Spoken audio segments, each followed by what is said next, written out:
my lord, all the jesters are within the castle's walls. Lock the gates. Lock the gates.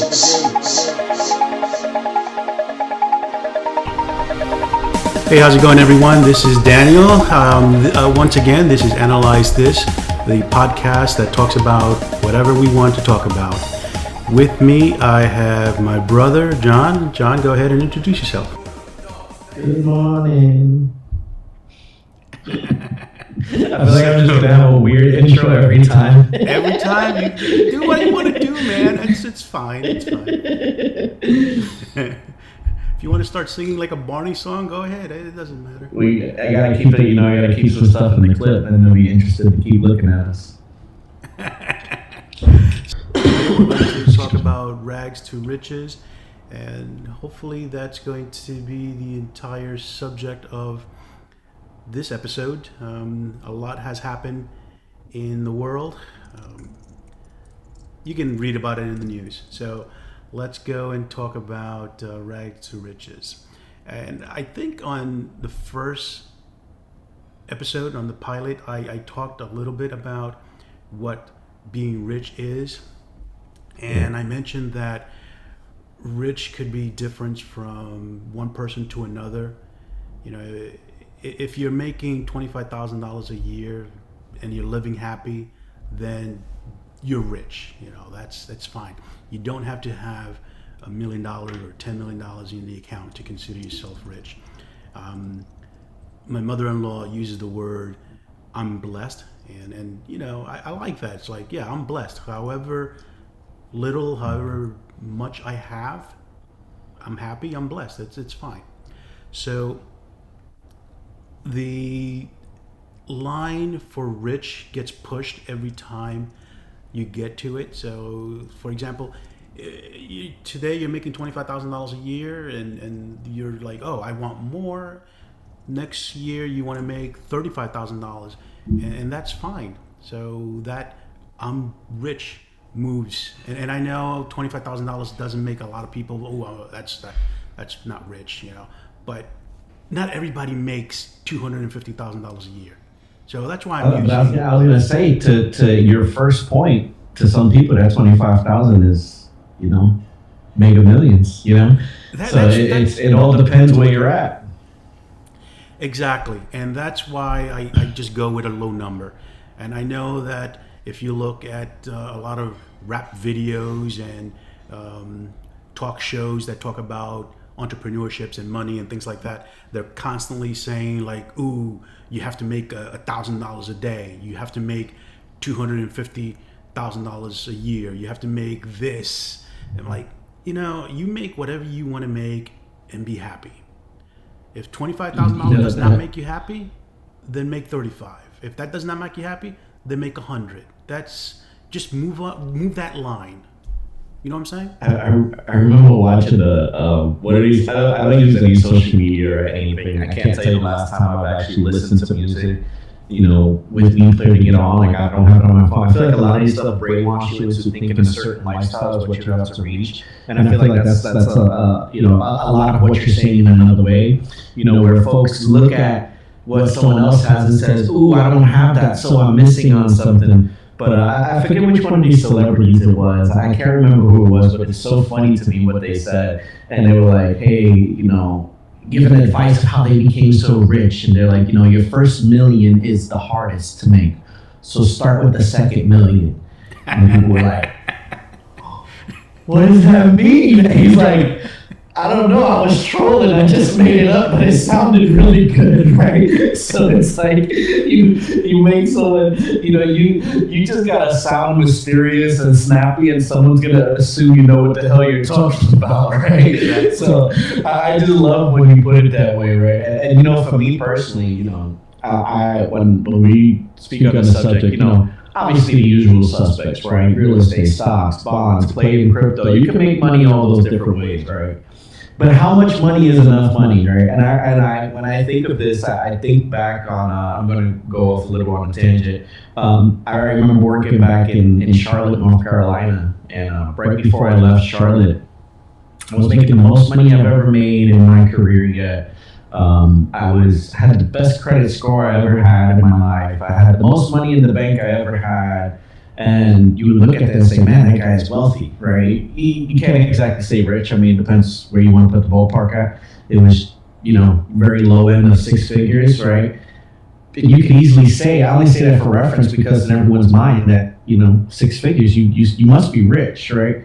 I was the most miserable I ever was in my life. And I was like, okay, time to leave Charlotte. And then I left, and that's how I ended up in Florida, right? So I say that to say, like, there's been times where I had like $1 in my pocket, and I'm happy as a pig in shit, right? And then there were other times where I had more money than I ever had in my life, and I was like, I don't want to do this anymore, right? I want to do something else, right? So it's fun when I love this sort of subject. It's really fun when you think of it that way. Yeah, I agree with you. It's you can have little, you can have a lot. The important part is to be happy. And I feel you because I've been there myself, where it's like, oh crap, I have this, but am I happy with what I'm doing? And if the answer is no, to me, that's not being rich. Rich is not, for me, it's not all about the money. Rich is how you're living your life. That's right. Be happy. So let's let me move on with what I have here. We talked about how the line keeps moving for individuals. Making a different amount of money would get you there. If you talk to a celebrity who's currently making $10 million a year on a TV show or a baseball contract or something like that, and you tell them about like, ooh, this guy's making, $50,000, $75,000 a year, they're gonna be like, wow, man, how the hell are you gonna survive with that? Yeah. But at the same time, that other guy making the $25,000 a year, they're like, whoa, I wish I was making that much, but at the same time, I don't want all of his problems. Mm-hmm. What's funny when I think of it that way? I had a best friend in my company I was working with that I met actually when I got to Georgia. And when I was working in Georgia, I was probably making about 40K, 50K, right? And 23 years old, making 40, 50K, it wasn't too bad, right? But it wasn't enough, right? So then I said, hey, I need to make 60K. I make 60K. 60K wasn't enough. I need to make 70K. That's what I'm talking about. You get 70K. 70K is not enough. I even remember reading this article. You might know who it is, but I can't remember exactly who it is. But there was some CEO that he dropped his own pay to make sure all of his employees make at least 75K because they say that's the threshold of happiness. And I'm like, nah, because I got to 75K, I said I need 85K, right?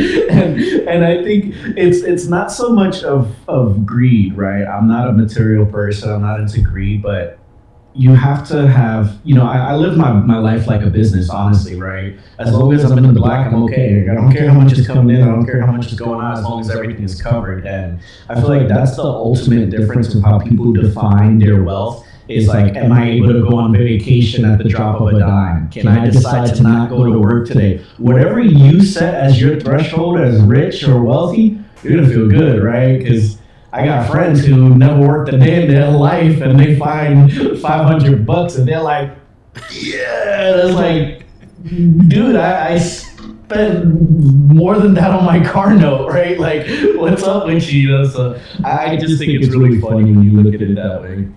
And I just want to say that what you just said is not scripted. We didn't, talking about this, but your experience about how you went from making X to Y to Z and how you were not happy, that part was not scripted. And that's exactly what I talked about a few minutes ago. Yeah.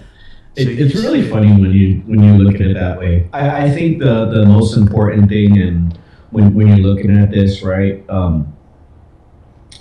I think if you look towards a dollar amount for rich, you're never going to be happy, right? Rich in your environment, rich in your energy, rich in your experience, right? I remember my first job I had.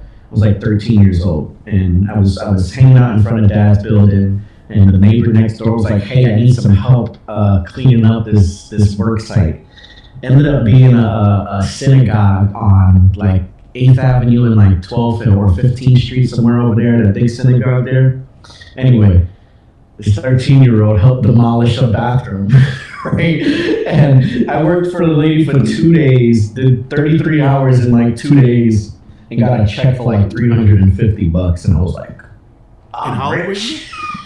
13. Oh, yeah. And I said, I'm rich. Let me tell you, I went to Petland, I bought a snake, I bought a tank, I bought Six Flags tickets. But the one thing I said to myself, and I feel like it really like kept myself in there, I said, man, if I could work for 2 days and get $350, what's the most I can make per day, right? And I feel like that's part of what itches towards me now, right? When I look at things and whenever that threshold keeps going higher, like, no, now I need to make this, and now I need to make that. So I think that's a fun segue into, you know, maybe how did you start making your money, right? Well, what was your first experience that made you think, this is fun? Yeah, I exactly what you're saying. Now, here's one thing that you made me think of. The one mistake that I have done and a lot of people have done, and I just heard you probably consider it a mistake at this stage, is that as soon as you got that check, you went to spend it. Gone. Gone. So you know, looking back, sorry to cut you off. Looking back on it, you know, now as an adult, you look back and you say, "Oh, that was really stupid. You could have put that money away and did this and did there." At that time, though, and even now looking back on it, I say it was probably the best decision I made. Only to play devil's advocate and to argue the point, it's what made me hungry to keep going for more. If I could make it in 2 days and blow it in an hour, let's see how much I can make in a day and how long I'll keep it. Like it became a game, it became a challenge. You know, especially, you know, I come from, you know, nothing really, right? So it was like, oh, I hit the lotto, let's do this. yeah, so that's one of the things that a lot of people, at least younger people, need to take away from this, is that it comes hard. You know, hard to make money, but when you spend it, man, it's just gonna go so fast. So just try to save a little bit and put it aside. I'm not saying, you know, be like Scrooge or anything like that. I'm just saying that if you make $100, put a percentage to the side and just spend 10-20% of that, and try to invest some of it as well, and you'll be surprised what or how little you need to invest these days to get good return.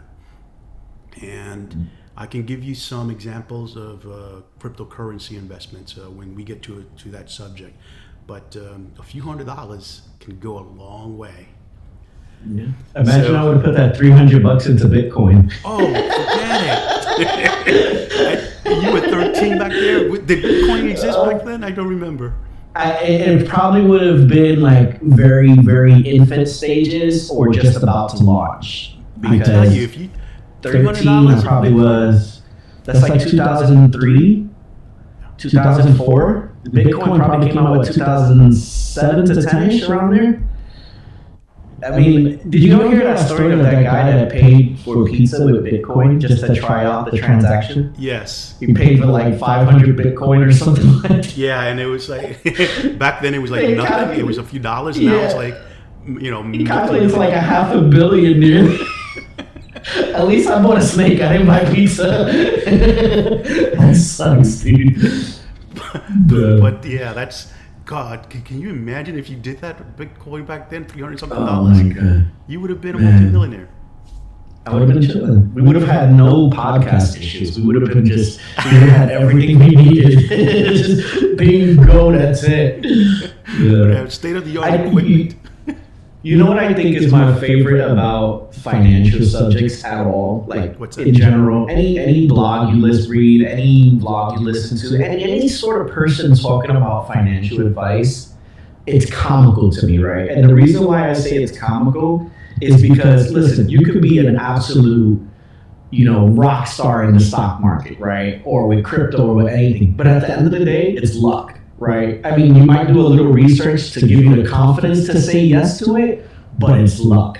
But my favorite thing about it is social media has everyone so desperate to be like everyone else. I can start up an Instagram and flash some fake money and be like, follow me for investment tips. And I'll have a million DMs.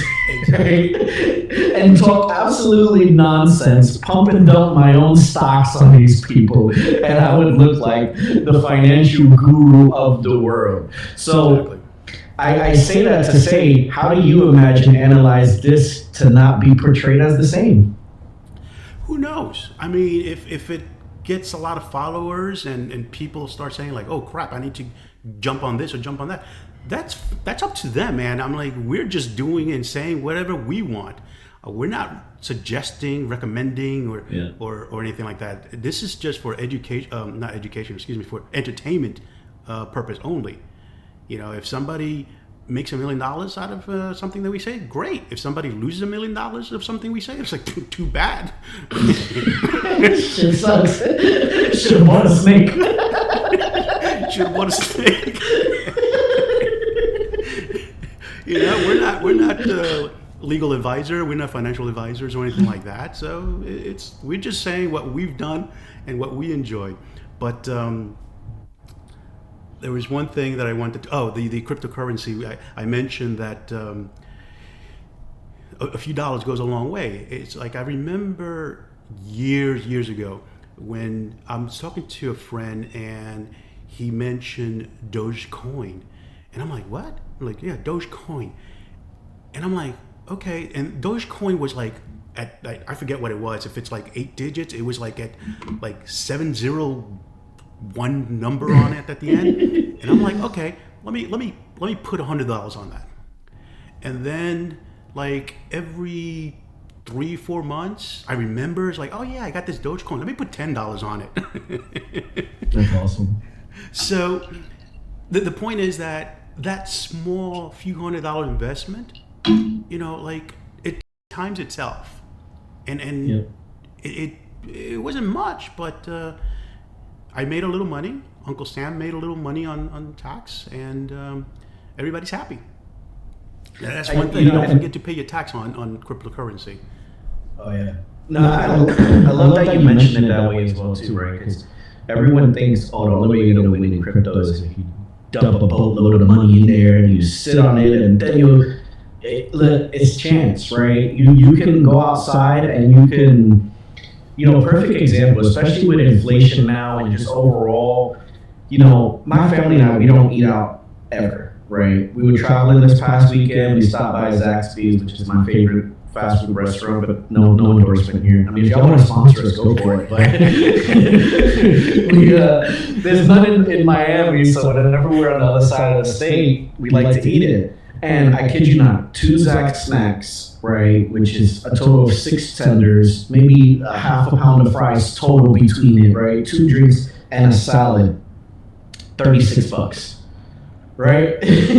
Now, I could have made that same plate at home for maybe $6, right? And that other 30 could have been invested somewhere, right? So I say that to say to just open everyone's eyes, right? And I'm big on it because I just, maybe it's the nature of what I do for a living, or, maybe part of the product of my environment, but I'm just not one for excuses. Anyone can do it. We all have the same 24 hours, right? And I say that to say because I didn't let myself be a victim of my circumstances. And then I have people who's like, hey, how'd you do it? It was like magic. I'm like, no, it's not. Just apply yourself every fucking day, right? Exactly. When your alarm goes off, stop hitting snooze, right? Simple actions like that change your whole life, right? And simple actions like instead of spending $36 on fat, that's one meal. For $36, let me tell you, I just did a compra at Sam's for $350. And I'm restocked on like half of my stuff for like the next 2 months, right? Because I like to buy obviously in bulk and blah, blah, blah, blah, whatever. before we were shopping at Sam's, I was spending almost $600 a week in groceries, plus another $100 a week in lunch. That's $700 a week. That's $2,800 a month on just eating. We didn't even include rent. Wait, how much did you spend on lunch? Like it'll be like almost $100 a week, because every time I buy lunch, it'll be almost $20. So between that and groceries, nearly $700 a week. Because I got a family of 4. That's $2,800 a month. It gets expensive. It gets expensive. So we have about 10 minutes left on this episode, and there's a few questions that we want to go down the list. So the first question is, what have you done to make money? It was being covered, so I couldn't see it. So what have you done to make money? And let me start off by saying that for me, it was a hard, rough start. You know, I tried a lot of different things. I'm not going to go into every single detail because hopefully we'll have enough episode to talk about these things, unless we get canceled tomorrow. I don't know. So we still got to make it past the 10th.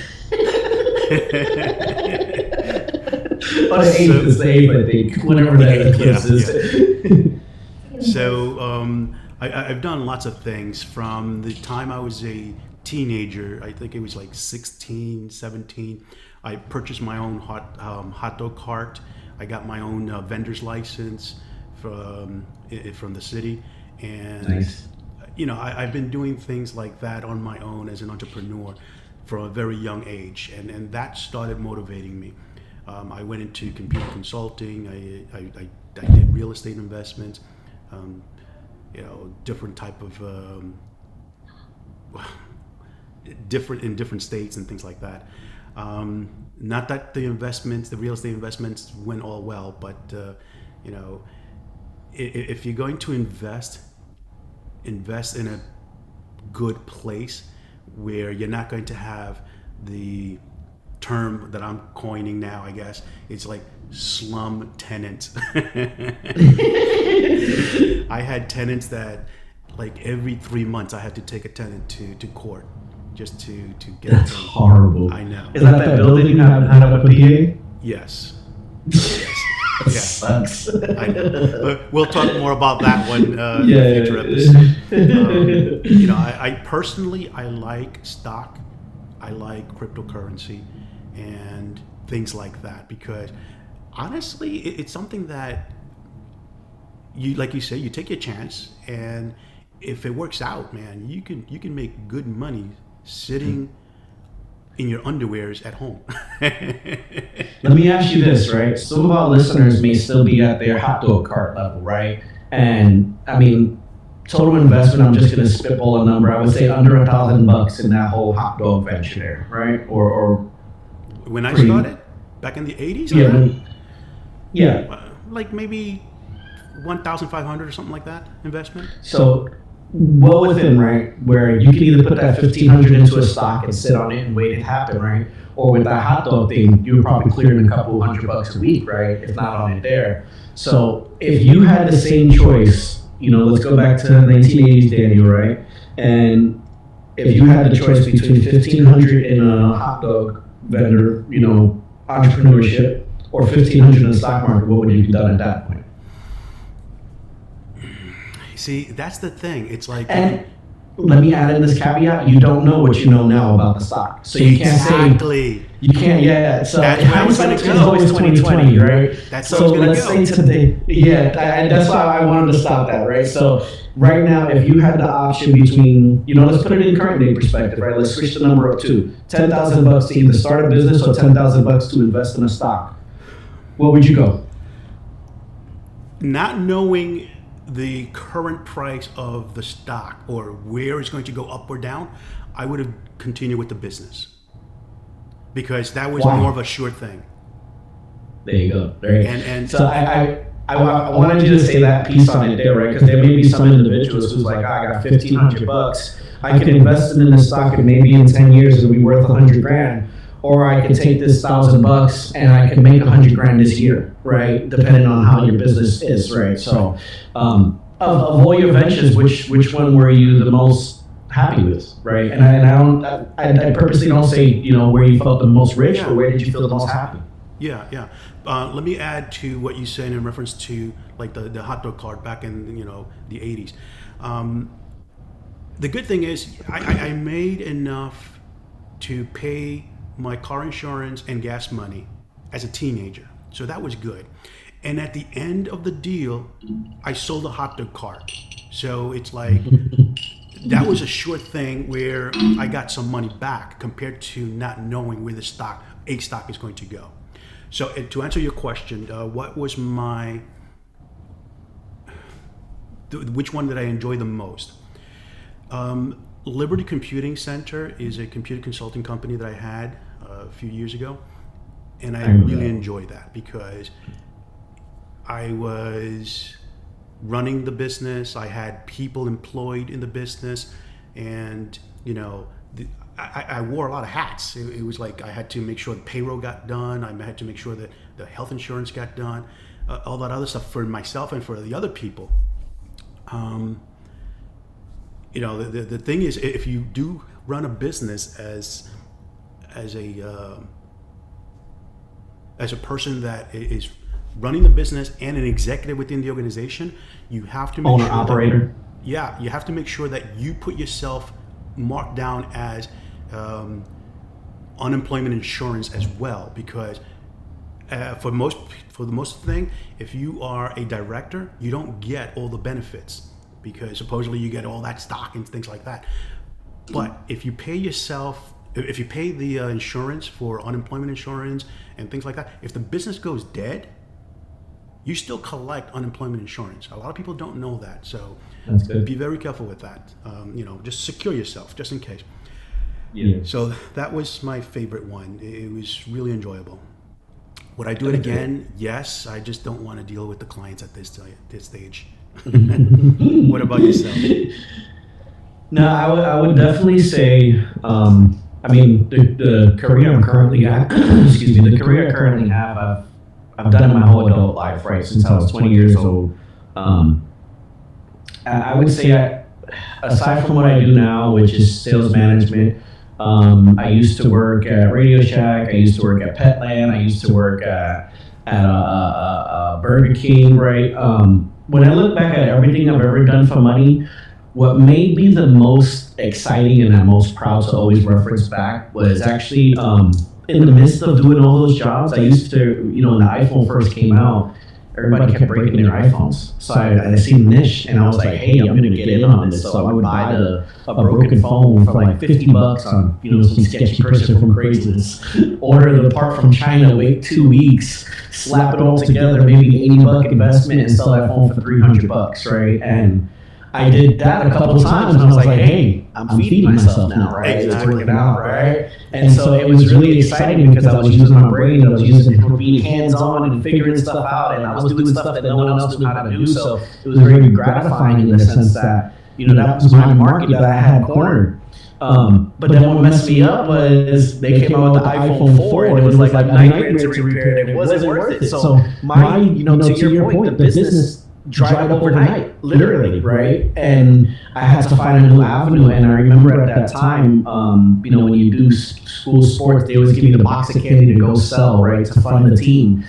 Well, in that box, it was 100 pieces of candy. You buy it for 50, you give back like 50. So you each, you know, you split 25 and 25 profits somehow like that. It worked on it there. I bought one box and kept refilling the candy my damn self. They got that $25. I made about $400 on that bad boy, and I would only change it after the box started to fall to shit. You know, and I was like, all right, now I need a new box because the con is gonna stop working. And it's not a con, but you know, we were their mules, so why not benefit myself, right? Exactly. And I remember, like, I straight up put myself through high school with that, like. You know, I used to leave the house with $2 in my pocket, like, hey, figure it out, and I'd come home with 25. So we had a time on this episode. Here's what we're going to do. We're going to wrap up this episode, and then we'll do like a. Give them a part 2. I think we're having fun on this one.